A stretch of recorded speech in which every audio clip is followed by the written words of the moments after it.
আজ আমরা জানব আকার সম্বন্ধে। আমাদের চারপাশে নানা ধরনের চেহারার জিনিস দেখতে পাওয়া যায়। কাগজের উপর সেগুলো ছবি আঁকা হলে ভিন্ন ভিন্ন আকার পাওয়া যায়। যেমন দেখো জিনিসগুলো, বল, বলের আকার কেমন?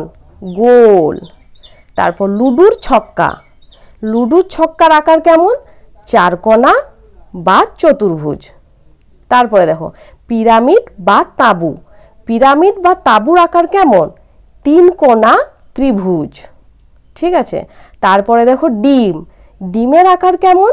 ডিমের আকার ডিম্বাকার। বুঝতে পেরেছো?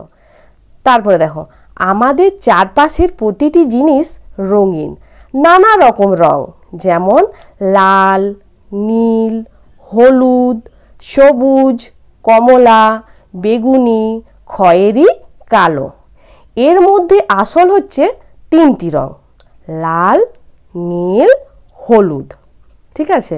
আবার দেখো হলুদ ও নীল একসাথে মেশালে সবুজ হয়, লাল ও নীল একসাথে মেশালে বেগুনি হয়। তারপর লাল ও হলুদ একসাথে মেশালে কমলা রং হয়। তারপর লাল ও কালো একসাথে মেশালে খয়েরি হয়। এরকম আরও অনেক রং হয়। হাতে কলমে করব আমরা। নিচের গোলাকার ছবিতে লাল রং করো। এই ছবিগুলোর মধ্যে কোনটা গোলাকার সেটাকে লাল রং করতে হবে। দেখো তো ভালো করে, কোন ছবিটা?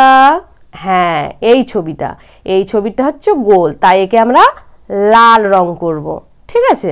তারপরে দেখো নিচে তিন কোনা ছবিতে হলুদ রং করো। এই ছবিগুলোর মধ্যে কোনটা তিন কোনা? দেখো তো, হ্যাঁ, এই ছবিটা। এই ছবিটাকে আমরা হলুদ রং করব।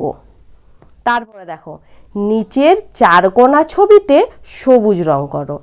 এই ছবিগুলোর মধ্যে কোনটা চারকোনা ছবি? এইটা। এই ছবিটা হচ্ছে চারকোনা ছবি, তাই একে আমরা সবুজ রং করব। ঠিক আছে।